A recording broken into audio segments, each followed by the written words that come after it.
कळत नाहीये की इंदू मॅडमला अचानक इतका कॉन्फिडन्स आला तरी कुठून? त्या डायरेक्टली ह्या म्हणाला की वल्लरीचे बाबा इथे राहणार नाहीत. तुम्ही असायला हवं होतं तिथे.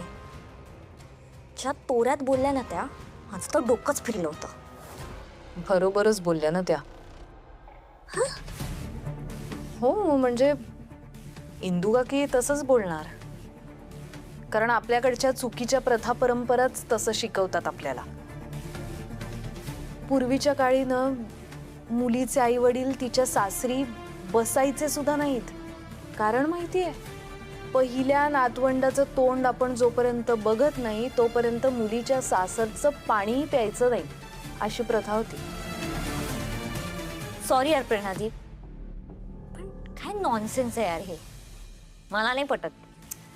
मिठू, नाही तुला पटलं नाही तरी सुद्धा फॅक्ट आहे ही. अर्थात आता या सगळ्या पद्धतींचा चेहरा थोडासा बदललाय. म्हणजे कसं, आता मुलीचे आई वडील तिच्या सासरी येतात, राहतात, पण पाहुण्यासारखेच. पण मग याच आई वडिलांना जेव्हा होईन असं होतं, तेव्हा जर ती मुलगी म्हटली की मी माझ्या आई वडिलांना इथेच घेऊन येते, तर मात्र तिच्या सासरच्यांची तोंड वाकडी होतात. भलेही ती मुलगी कमवणारी असली, ती मुलगीच आपल्या आई वडिलांचा खर्च करणार असली ना, तरी त्यांची तोंड वाकडी ती वाकडीच. कारण शेवटी ते त्या मुलीचे आई वडील आहेत ना. आता कसं बरोबर बोललीस. पण आम्ही असा विचार करत नाही. म्हणजे निदान मी आणि मनोज तरी, आम्हाला दोन्हीकडचे आई बाबा सारखेच असतात. आता बायकोच्या आई वडिलांना परक म्हणून का वागवायचं? आणि बायकोच्या आई वडिलांनी सुद्धा आम्ही परके आहोत असा का विचार करायचा? कारण मुलगी जन्माला आल्यापासून आई वडिलांना हेच सांगितलं जातं ना की ती परक्याचं धन आहे. ते असाच विचार करणार ना की आपल्याला आता मुलगी झालीये, तिला लहानाचं मोठं करायचं आणि मग तिला तिच्या हक्काच्या घरी पाठवायचं, म्हणजेच सासरी पाठवायचं. मग ते सासरचं घर त्यांना हक्काचं कसं वाटेल? प्रेरणादी, मला सांग, ज्यांना एकूण ती एक मुलगी असते किंवा ज्यांना 2 मुली असतात, त्यांच्या आई वडिलांनी काय करायचं ग? किंवा मुलीचं लग्न होऊन ती सासरी जाते आणि जो मुलगा आहे तो ना करता निघाला किंवा त्याने आई वडिलांना विचारलंच नाही, अशा आई वडिलांनी काय करायचं? कुठे जायचं ग?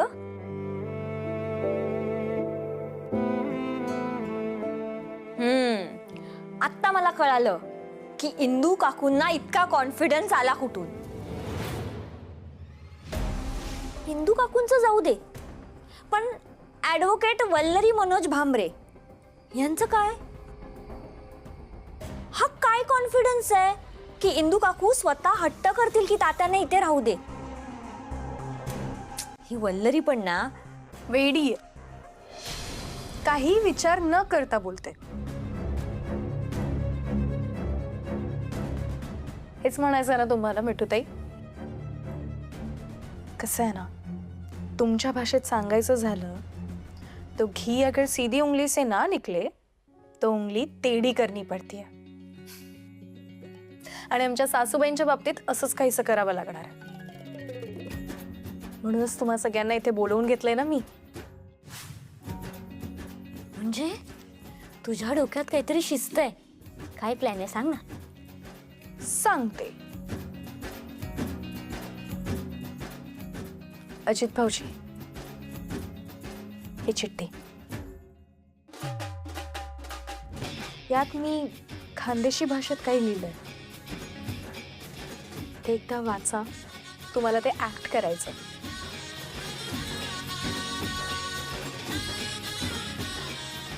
इंदू मनी अंडेर, म्हणजे इंदू काकींना मनी ऑर्डर करायची का? त्यांना करायला सांगायचं? नाही नाही, मनी अंडेर म्हणजे खानदेशी भाषेत मुलगी. अच्छा. आणि मनी म्हणजे माझी. इंदू माझी मुलगी असं लिहिलंय. अच्छा. आता आतलं वाच. हा.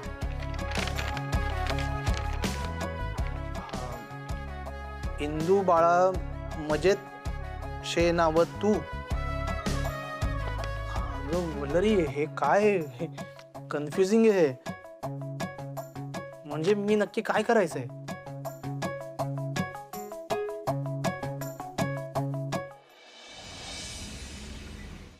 अच्छा, म्हणजे मी इंदू काकींच्या वडिलांचा आत्मा आहे, आत्माराम. करेक्ट. आईच्या वडिलांचं नाव आत्माराम. त्यांना जाऊन आता खूप वर्ष झाली आहेत. पण काय आहे की आईचा त्यांच्यावर आणि त्यांचा आपल्या लेकीवर खूप जीव होता. म्हणून तुला त्यांचा आत्मा बनून आईच्या मनात हा थॉट पेरायचा आहे की वल्लरीच्या वडिलांची सेवा जर माझ्या आईच्या म्हणजे इंदूच्या हातून झाली तरच तिला स्वर्ग मिळेल. ओ आय सी, असं हे सगळं. आणि तुमच्या ऍक्टिंगची ट्रेनिंग घ्यायला मी आहेच. मी सांगते ना, अगदी तसं करायचंय. आपल्याला म्हाताऱ्याची ऍक्टिंग करायची. त्यामुळे ना म्हाताऱ्याची बेरिंग पकडायची. आवाजात ना असं शेकी शेकी असला पाहिजे आणि हळूहळू बोलायचं. बरं, ओके. हा, हळूहळू शेकी म्हातारा. ओके. इंदू बाळा मजेत शेनाव तू. तुही काळजी वाटते ग माय. ओके, जमेल. होईल का होईल? पहिल्यापासून वाचा सगळं आत्ता. आता हा. इंदू बाळा मजेत आहे नव तू. तुही काळजी वाटते ग माय. स्वर्गात असलो तरी तुझ्याकडेच लक्ष लागून राहिलंय माझं. सतत तुझ्याकडेच पाहतोय मी स्वर्गातून. हा हा, मजा नाही. म्हणजे ते काय ऍक्सेंट मिसिंग आहे, ते तुमची स्टाईल सांगा ना. ऍक्सेंट बिक्सेंट राहू द्या, त्याचा आधी पाठ होऊ द्या. तू वाच, तू वाच.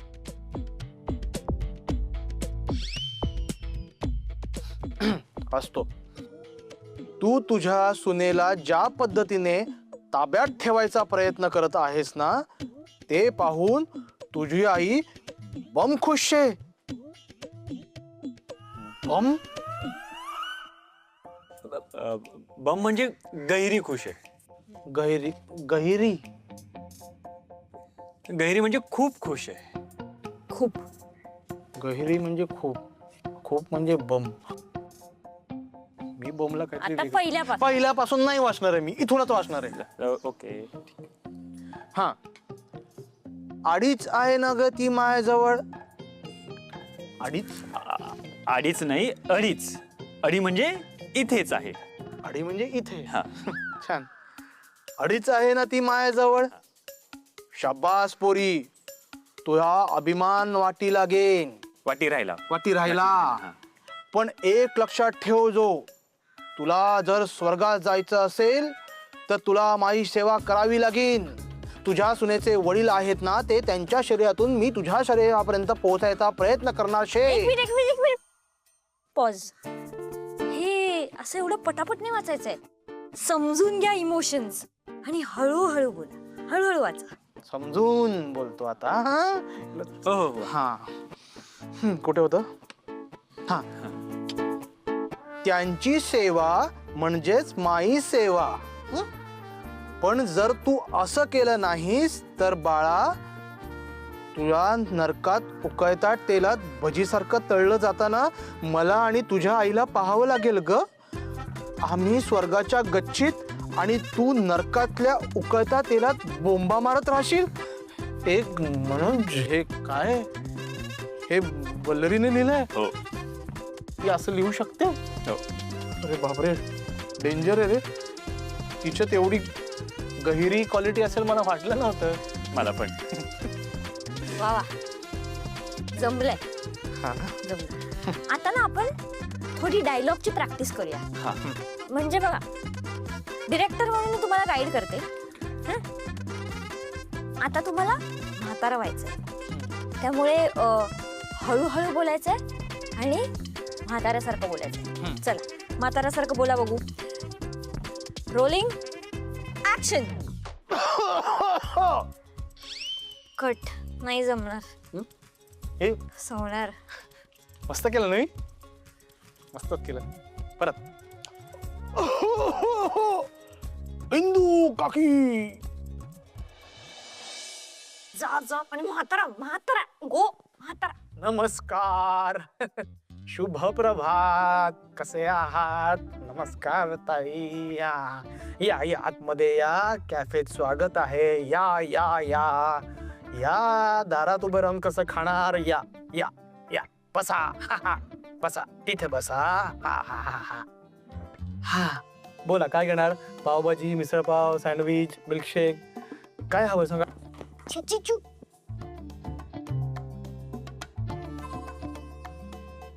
तुम्हाला बेरिंग पकडायची, बेरिंग का सोडताय? म्हातारा म्हातारा करताय तुम्ही.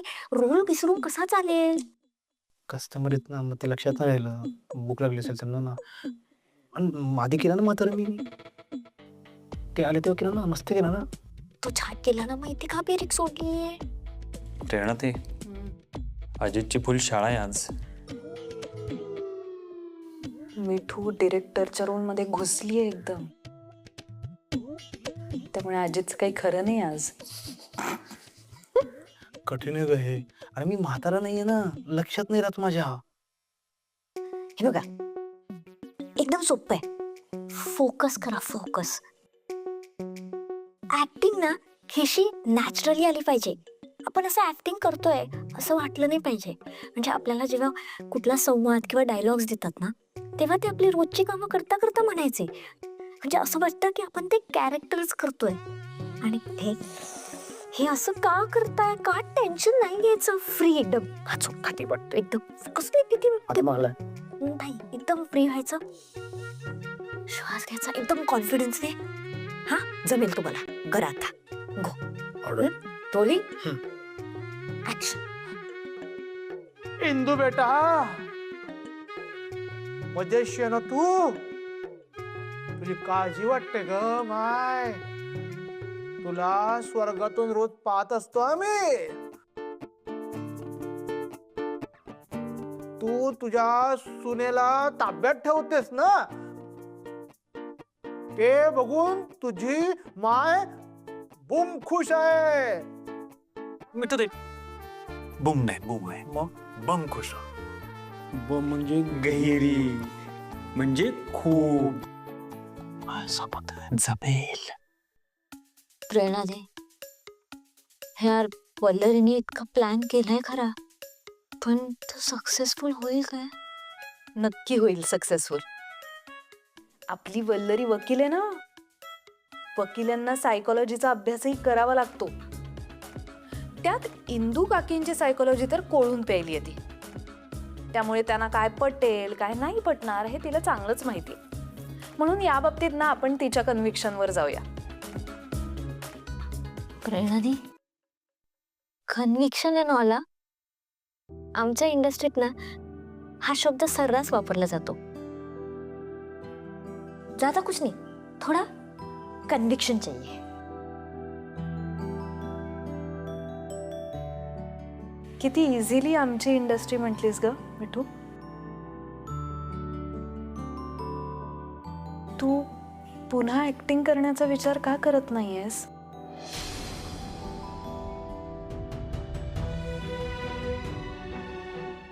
मनोज जीजू,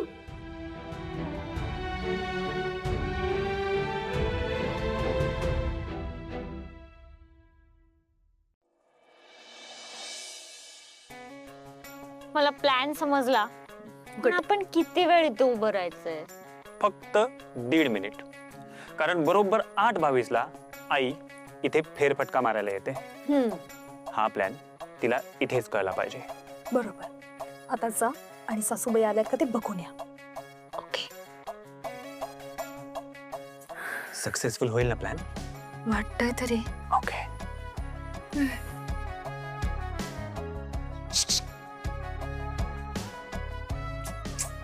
यार आल्या का?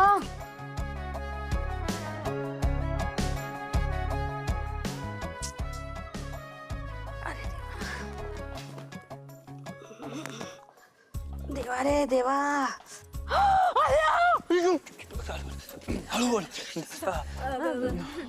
काय सांगताय काय मिठूताई तुम्ही? हे कसं शक्य आहे? नाही हो, नाही नाही नाही, ही सगळी अंधश्रद्धा आहे. माझा तर विश्वासच नाही या गोष्टीवर. काहीतरीच बोलतायत ते, आणि तुम्ही पण काय ऐकताय? अरे पण मी का खोटं बोलेन तुझ्याशी वल्लरी? बरोबर आहे. मिठूताई तुझ्याशी खोटं का बोलतील? मिठूताई तुम्ही सांगा. तुला माहितीये का, तब्बल 113 वर्षांनी हा योग आलाय आणि हा योग खूप रेअर आहे. मराठीत बोला. दुर्मिळ म्हणायचंय का तुला? हा तेच ते. बरोबर रात्री 1:13 आपले पूर्वज आपल्याशी संपर्क साधतात. पुढे. आणि आपल्या आयुष्याबद्दल, म्हणजे आपलं आयुष्य सुंदर करायला आणि आनंदी करण्याचा कानमंत्र पण देतील.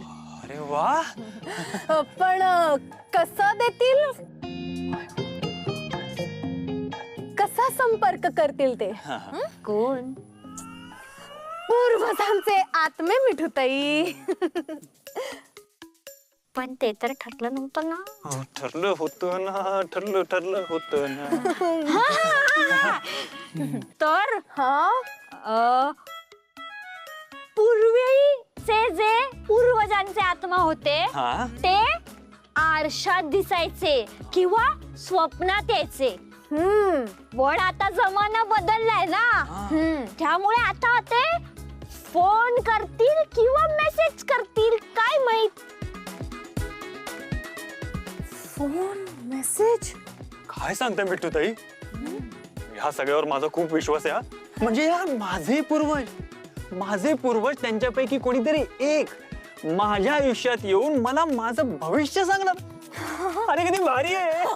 हे काहीच भारी नाही, मग पुढे अजून खूप भारी आहे. काय काय काय सांगा. सांगा. त्यासाठी ना आपण पुण्यात्मा असायला हवं. पुण्यात्मा. हा, म्हणजे त्या व्यक्तीने ना खूप पुण्य केलेलं असलं पाहिजे. म्हणजे नव्या विचारांची कास धरून आपल्या जुन्या रूढी परंपरा जर आपण बुडवल्या असतील तर आपले पूर्वज आपल्या सोबत नाराज असतील. काय सांगताय? हो, आणि तुम्ही जर खूप पुण्य केलं असेल तरच तो पूर्वजांचा आत्मा त्या व्यक्तीशी संपर्क साधेल. अरे यार, माझा काहीच चान्स नाहीये मग. हो ना, माझाही नाहीच आहे. नाही म्हणजे मी पुण्यात्मा आहे तशी, पण शेवटी मी पण नवीन परंपरा फॉलो केल्यातच आहेत ना अनेकदा. मग पण मग आता काय करायचं? मी नाहीये तो पुण्यात्मा. का बोलले रे तू? का पुण्यात्मा नाहीये? तुम्ही पण तर नाही आहात ना. माझी गोष्ट वेगळी आहे. खरे माय नाहीच तू पुण्यात्मा. अरे मी पण नाहीये पुण्यात्मा. माझे पूर्वज तर फिल्म इंडस्ट्रीमध्ये नव्हतेच. मी तर फिल्म इंडस्ट्रीमध्ये गेले म्हणजे मला तर खूप पापं केली आहेत. मी मला तर कॉन्टॅक्टच करू शकत नाही. अरे हो ना. मग आता आता कोण असेल पुण्यात्मा? कोण असेल? आपल्या तिघांपैकी तरी कोणी नाही. हो, मग कोण असेल? मग कोण असेल? तुला माहितीये पुण्यात्मा कोण असतो? कोण? पुण्यात्मा म्हणजे जो जप करतो, जो पोथी वाचतो, जो देवदेव करतो, तोच खरा पुण्यात्मा. म्हणजे असं जरा शिंत माझ्यासारखा पुण्यात्मा हातात कंदील घेऊन शोधला तर सापडणार ती. म्हणजे माय पूर्वज माझ्याशी बोलणार, मीच आहे तो पुण्यात्मा. सासूबाई, आई तू इथे काय करतेस? मी ते काही नाही. अरे शतपावली करायला आली होती. काय चालू द्या तुमचं. मी जरा शतपावली करते. हो. सावकाशा, हा फोन आणलात ना? हा आहे. फार लांब जाऊ नका. नाही. पाहिलत ना मिठूताई, आपला बाण एकदम करेक्ट निशाण्यावर बसलाय. आता इथून पुढचा प्लॅन अजित भाऊजींवर डिपेंड करतो. बघूया ते कसं परफॉर्मन्स देतात ते.